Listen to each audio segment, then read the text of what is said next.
کہنے لگا پڑھا، میں کہا وہیں لے جاؤں، کہنے لگا لے آؤں میں کہا نا مجھے لے جاؤ۔ تو گھر میں جہاں قرآن پاک ایک الماری تھی اس میں کاغذ ٹھونسے ہوئے تھے بہت سارے۔ کاغذ کون سے تھے؟ یہ بچوں کی کاپیاں نہیں ہوتی، بچوں کی کاپیاں جس میں یہ ہوم ورک کرتے ہیں بچے، کاپیاں ہوتے ہیں ان میں لکھتے ہیں، ان کے کاغذ اور پرانے کوئی قاعدے ہوتے ہیں، الف انار والا قاعدہ، یہ چھوٹے چھوٹے اے بی سی والے قاعدے، ان کے ہاں بچے بھی پڑھتے تھے، وہ بچے بھی پڑھا کے ان سے فیس لے کے گزارا کرتے تھے۔ تو وہ سارے ٹھونسے ہوئے تھے، ان کے نیچے سے میں نے قرآن پاک نکالا، میں نے کہا اور ہے؟ کہا نہیں۔ اس پہ غلاف لپٹا ہوا تھا اور اس میں دھول تھی، مٹی تھی۔ میں نے نکالا قرآن پاک اور میں نے کہا میں نے آپ کے تعویذ نکال دی۔ اچھا، میں کہ آپ کو میں دکھاتا ہوں جو تعویذ آپ کے تھے جس کی وجہ سے آپ کے گھر میں بربادی، پریشانی، قرضے، مسائل، مشکلات، میں نے نکال دی۔ اس کا جو غلاف تھا اس کو بہت جھاڑا، اس میں سے مٹی نکلی اور قرآن پاک بول رہا تھا، یہ پڑھا ہوا ہے۔ قرآن پاک بول رہا تھا یہ پڑھا ہوا ہے۔ قرآن کے ورق بولتے ہیں ہم پڑھے ہوئے ہیں، یہ پڑھا ہوا ہے لیکن چھوٹ گیا، اس کا پڑھنا چھوٹ گیا، اس کا پڑھنا چھوٹ گیا، یہ پڑھا ہوا ہے لیکن اس کا پڑھنا چھوٹ گیا۔ میں نے کہا یہ قرآن کون پڑھتا تھا؟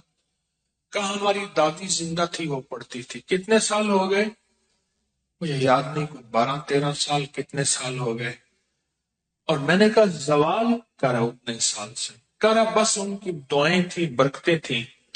میں نے کہا ان کی دعائیں برکتوں کا یقین ہے مجھے، یقیناً تھی، لیکن ان کی دعاؤں اور برکتوں میں اس قرآن کا ساتھ تھا، اس قرآن کا ساتھ تھا۔ اور یہ قرآن وہ پڑھتی تھی، کہنے لگے آپ کی بات ٹھیک ہے، یہ قرآن تھا جس کی دعائیں، جس کی برکتوں سے عرشوں سے فیصلے ہوتے تھے۔ دادی گئی، قرآن لپیٹا، رکھ دیا، اور گھر کے اندر کوئی قرآن کو اٹھانے والا نہیں، کوئی قرآن کو پڑھنے والا نہیں۔ اس نے کیا کیا؟ اس نے قرآن پڑھنا شروع کر دی۔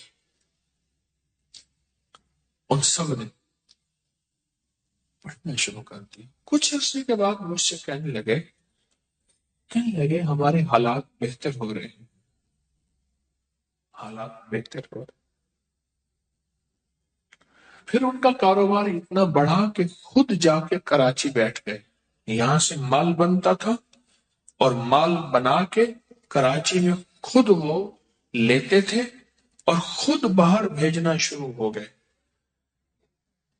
مجھے آج کل کا پتہ یوں ہے، بہت سالوں پرانی بات ہے، آج کل کا پتہ یوں ہے کہ کراچی میں ایک بہت اچھے ایریے میں ان کا بہت بڑا گھر ہے، اور مجھے کئی دفعہ پیغام ملا جب آئیں ہمارے پاس ضرور آئیں، یہ آپ کا لگایا ہوا پودا ہے، ہم تو مٹ چکے تھے۔ اور میں نے کہا سچ پوچھیں، قسم اس ذات کی جس کے قبضے میں میری جان ہے، یہ قرآن کا لگایا ہوا پودا ہے، قرآن کا لگایا ہوا پودا کی بددعائیں ختم ہو گئی، قرآن کی آئیں ختم ہو گئی۔ ہاں، انہوں نے کوئی نہیں چھوڑا تھا، تعویذ کوئی نہیں، عمل کوئی نہیں۔ میں تعویذوں کو مانتا ہوں، میں عمل کو مانتا ہوں، لیکن یہ بتا دوں کہ کوئی بڑے سے بڑا تعویذ قرآن سے بڑھ کے طاقتور ہو سکتا ہے؟ کوئی بڑے سے بڑا تعویذ قرآن سے طاقتور نہیں ہو سکتا۔